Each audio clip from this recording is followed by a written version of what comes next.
Today on the Bandrew Says podcast, we'll be analyzing YouTube setting the default video playback to 480p, late night talk show hosts having the absolute worst audio on YouTube, and a whole lot more, so go ahead and stick around.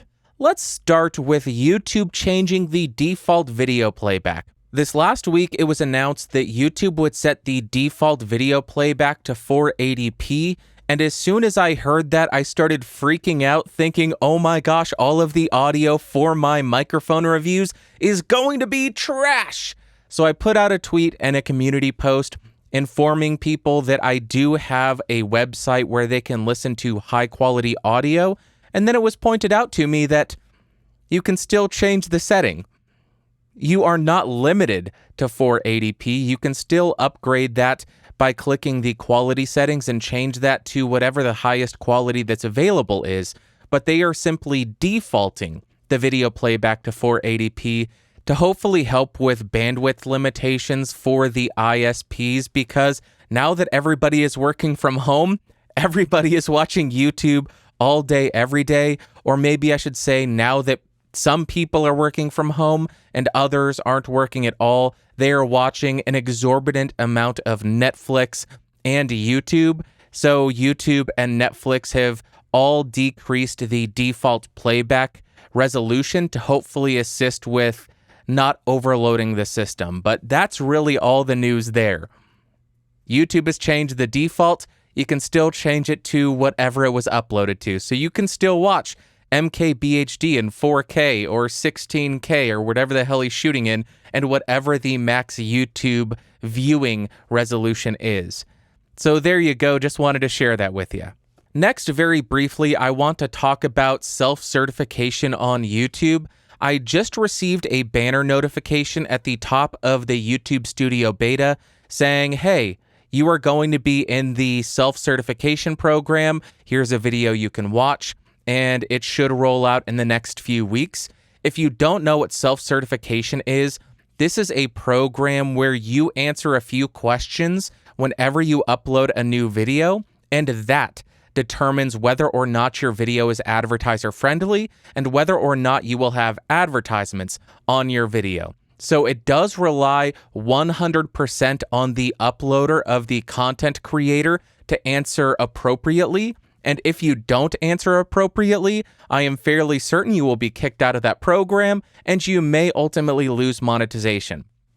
But once I get access to that, once I actually upload, which should be this coming week, I will let you know how that goes, and over the next few months, I will be reporting back to you on how everything is working with the self-certification program. And that's actually it for the news, but now I want to go on a little bit of a rant about late night talk show hosts, and this is based on a conversation I had with an acquaintance about how bad late night talk show hosts' audio is now that they're being required to record and broadcast from home. And I have a few different theories about why the audio is so bad. First, they don't know what they're doing, which in my opinion is probably the most likely scenario. Secondly, they misunderstand the standards on YouTube and assume that low quality is what it takes to be successful on YouTube, which is just insane. And third, they think it makes them more relatable, having bad audio quality, having bad quality video, because the masses are terrible at creating content, so this makes me more relatable. And I want to address each of these ideas. As far as number one, them not knowing what they're doing, which again, I do think is the most likely, it's true that these are hosts. They are the talent. They are not audio engineers. They don't know the first thing about microphones. However, they do work at studios, which do have audio teams. This did not come out of the blue. This work from home did not come out of the blue. Everybody could see this coming down the highway a million miles away. So what could have happened is they could have said, hey, you are going to be broadcasting from home. Here is a camera. Here is a microphone. We are going to train you on this for a day. We don't even have to train you in person. The internet exists. We can train you from afar. We can teleconference and teach you how to use it. It would not have been hard for the networks to say, hey, host Bob, Billy, Bobbers, you are fully aware that you have to continue to work from home and broadcast from home if you want to continue to be paid for your job. This is Jim. Jim works in the audio video department. Hey, Jim, what do you think that Bob, Billy, Bobbers needs to do to get the best quality out of what he creates at home? Do you need a new microphone? Do you need assistance setting up that microphone and getting the correct settings? Do you need a new camera? We are a television network. We have the budgets. We have all of the tools here. Take this home with you and we will help you set it up. That would not have been hard. Alas, they did not. And these late night talk show hosts are streaming from home or recording at home with their internal camera microphones or their laptop microphones. The second option is that these networks and these hosts misunderstand the standards of YouTube and assume that bad quality is the norm and that is what it takes to be a successful YouTuber. And the reason I have this idea is, to a lot of mainstream media folks, YouTuber is a derogatory term. Oh, you're just a YouTuber. You must make crappy content sitting in your bathroom in the bathtub with a microphone 12 feet away. It seems that's the perception that a lot of the mainstream media folks have of online content creators. It's lower quality than what we make. Therefore, as soon as these people realize that they are going to be working from home, they seem to have thought, well, you know what? I can take a little bit of a vacation and not put in as much work because the audio and video quality is terrible and the content quality is terrible. If the networks or any of these hosts did an iota of research, they would have realized that YouTubers do have standards and they have amazing sounding videos and extremely high quality content, which is why YouTubers are eating your lunch. Why online content creators are eating your lunch, because they are making content that resonates with the audience, unlike you. That is why it's happening. However, they don't think that's the case, and you can see it very clearly with the quality of content and production with these at-home broadcasts. And the third option is they think that this makes it more relatable, that they sound like crap. And if their goal is to be more relatable by sounding like crap, that is absolutely insane.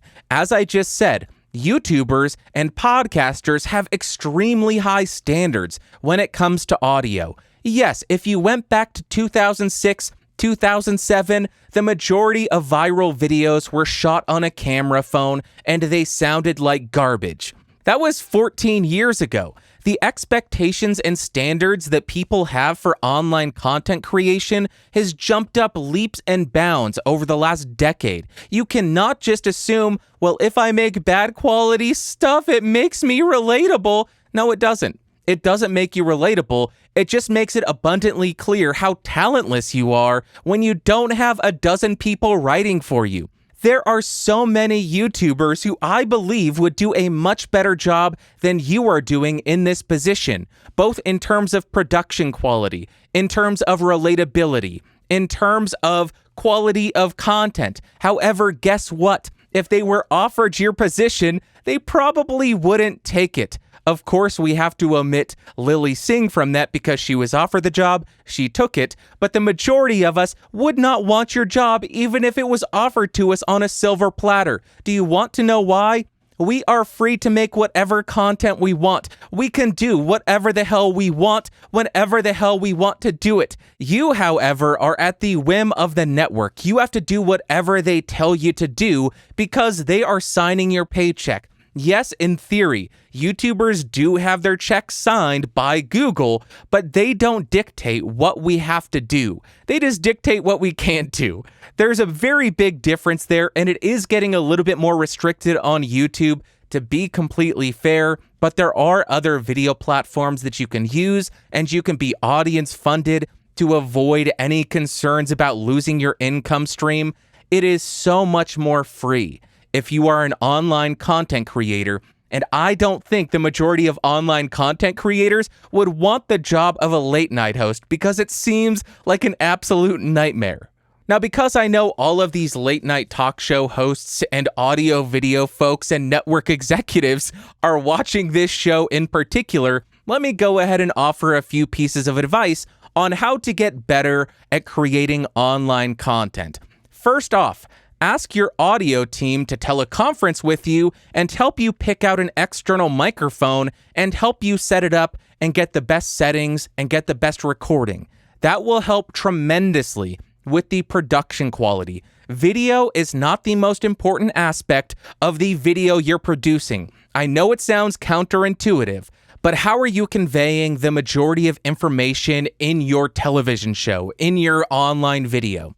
Through spoken word. That is why audio is much more important than video. You could have 8K raw, the best looking video ever, but if you sound like you're recording in a cathedral with a microphone 1,000 feet away, people are going to click off because they won't be able to understand the information you're trying to convey. Secondly, order some sound blankets from the internet or ask the networks that you're working for if they have any that you would be able to use.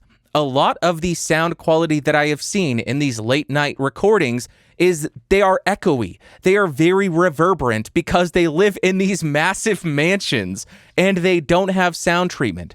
Get a couple C-stands, get a couple sound blankets, put them up in the room while you're recording. Then you can have your maid tear it down because you're such wealthy sons of guns. Have your maid set it up for you, you scumbags. Do something about it. Or be like Conan O'Brien. Conan O'Brien recorded on not his balcony, but in his patio. So he was outside, so there wasn't as much reverb. Do something to reduce the amount of reverb in your recordings. Third, be relatable in your personality, not in your production quality. What I mean by that is having terrible sounding and terrible looking video does not make you relatable. You could have the best looking and best sounding recording or the worst looking and worst sounding recording, and that does not affect your relatability. What does affect your relatability is your personality and the information you're conveying and the way you're talking to your audience. Let me tell you a little secret. Recording in a multi-million-dollar mansion with the echoes and you can see the maid cleaning up behind you. I don't know if that's happened. I am just creating this straw man in my head of what they are. But being relatable in personality and what you're doing is actually relatable. Production quality has nothing to do with your relatability. There you go. That is my rant. I am sick and tired of these people who have million-dollar paychecks and teams of dozens of people, multiple of which are audio and video folks, and they still have terrible sounding and terrible looking productions. Get on top of it. You are the standard that everybody is looking up to. It's ridiculous. Do your job. That is it for my rants. Now let me talk about what I have been testing. The last microphone that I used was the Telefunken TF47, which is a tube microphone that is made in the USA.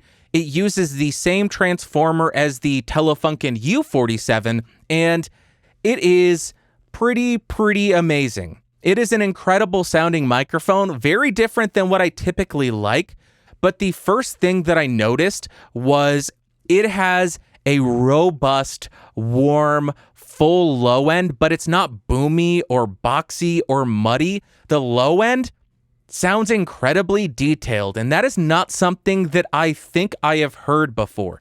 It has so much low end. It is a thick boy. Damn, boy, she thick.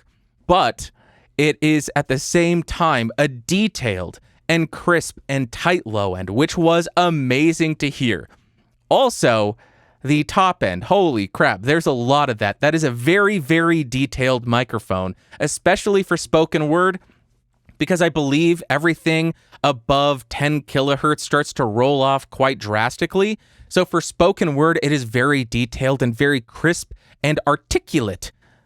But I have taken it off the stand after 5 weeks of using it, and I am back on the U87 AI, and good golly gee willikers, I am back. I am happy to be back on this thing.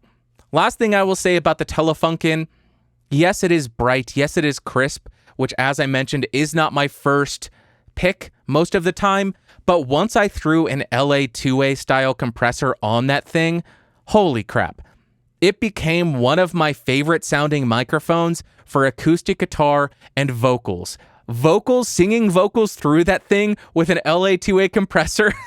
Get out of town, man. It's a different ballgame. It blew my mind. First time I heard it, I sat back and said, what? What is happening? I should not be able to make a recording sound like this, yet I did. And I loved it. So it has some really, really stellar qualities that I like a lot in certain applications. That's the Telefunken TF47. I'll have a review out in 7 years because I'm so behind on what I have to review. Next thing that I have been testing, you have been listening to and looking at this entire episode. It is a new pop filter. I bought 2 of these things because they were so highly rated. This is the Hakan P110 pop filter. If you watch any of Vintage King's microphone test videos, this appears to be the pop filter they use, and the selling point of it, first off, it's quite a bit smaller than other pop filters, but it is incredibly transparent, meaning the pop filter doesn't add any kind of change to the tone that's being put through the microphone. Some of the nylon pop filters create almost a sibilant sound. The metal ones, much more transparent, but this one is nearly flat. It hardly affects the sound quality at all, the tone of the sound source, and it does an incredible job at plosive rejection. I am a little bit close with the pop filter, but pretty darn good. It is extremely expensive for a pop filter, but if you are looking for the last pop filter you will ever have to buy, fingers crossed, I hope, this is an incredible option, and I am in love with this. I have it on my test rig and my recording setup. Stellar device. Next, this is less of what I have been testing and more of a suggestion. Previously on my iPhone, I was using a leather case because I simply think the leather cases look much, much better. But what is going on right now? There is a viral outbreak and a pandemic, if you will, and everybody is saying, wash your hands, wash your hands. And they are also saying, make sure to wash your phone. Wash your phone, wipe it down with a Clorox wipe. Well, if you have a leather case on the phone and you take your phone out with you when you're not touching your face, but you're still picking up your phone and texting and talking to everybody, your hands are rubbing on that leather. Leather is extremely porous, meaning when you wipe it down, you're not getting in all the nooks and crannies, all the little pores in there, all the little viral things that want to kill you are still in the leather case. What I did is I took off the leather case and replaced it with a silicone case, because this is significantly easier to clean with one of those Clorox wipes. Now, you can just wipe down the screen with the Clorox wipe and wipe down the back with one of those Clorox wipes.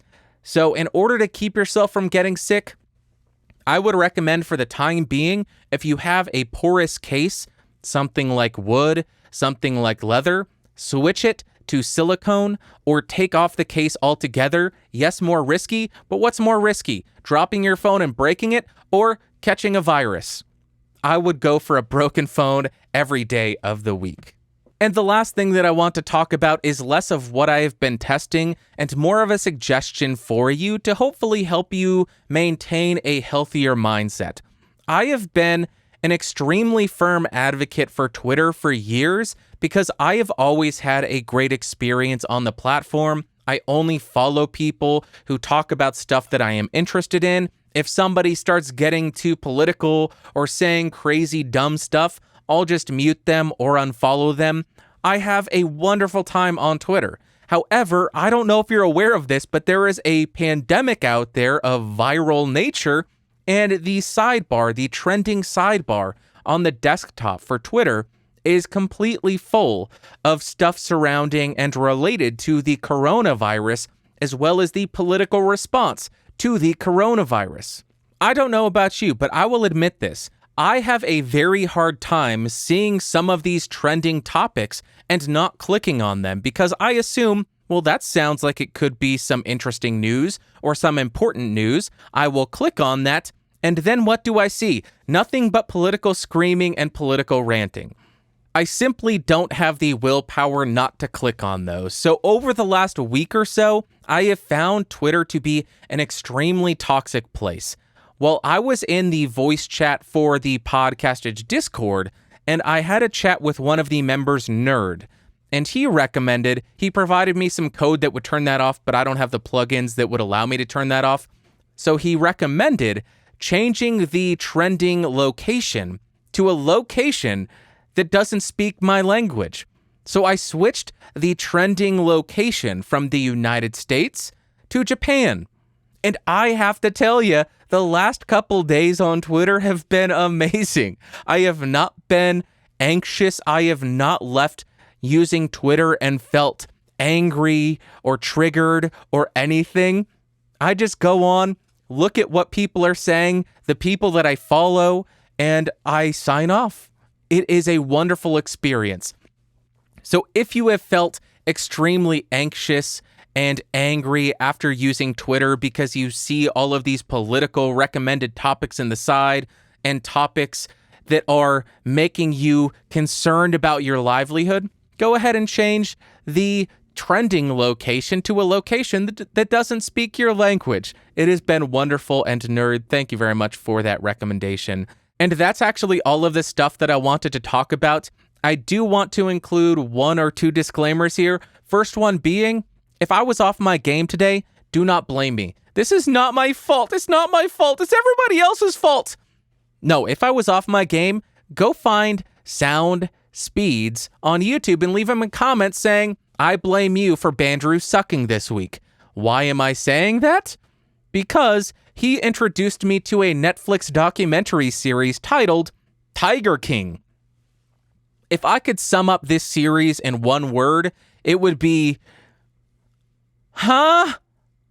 What? Really? I guess that's 3 words. If I had to describe it in a little bit more, I would say this documentary series encapsulates what I imagine the rest of the world views Americans as. If everybody else in the world could draw a caricature of what Americans are, this series would be it. The characters in this series would be it. It is one of the most insane stories I have ever seen, and I highly recommend it. But I blame Alan, because I was up until 1 a.m. last night watching this because I had to know how it ended. So curse you, Alan, but also thank you. And yes, everybody else in the rest of the world, this is what Americans are really like. Watch that. I'm saying that to scare them away from ever wanting to invade because they're insane. One announcement, I was just on the Podcasters Roundtable. It was a blast. We talked about working from home and how to differentiate your work and your living space and how to maintain a healthy mindset while doing it. You can find that at Podcasters Roundtable, or you can go to bandrewscott.com. I have the video embedded on my blog. You can check that out. And I think that is actually it for this week. My Canon 70D died again. I left comments to people saying, oh, I'm sorry about it. And then I had fixed it. I fixed it. There was a little switch in the battery compartment. I switched it and the camera was fixed and it was working. It worked for last week's review video. But after I finished 30 minutes of recording this episode, I looked up. It was frozen again. Completely dead. Unreliable. Unusable. I am going to have to buy a new camera. Curse me. I don't want to spend money on that, but I am going to. That's the saga. The saga continues. Until next week, please stay safe. Seriously, stay safe. Stay at home. Avoid the crazies. Don't fight anybody over toilet paper. Don't do that. That's stupid. Just stay home. Avoid them.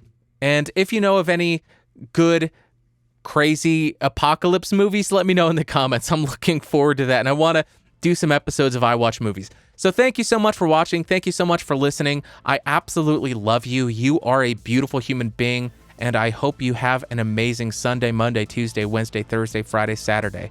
And next Sunday, I'll talk at ya. Okay, bye.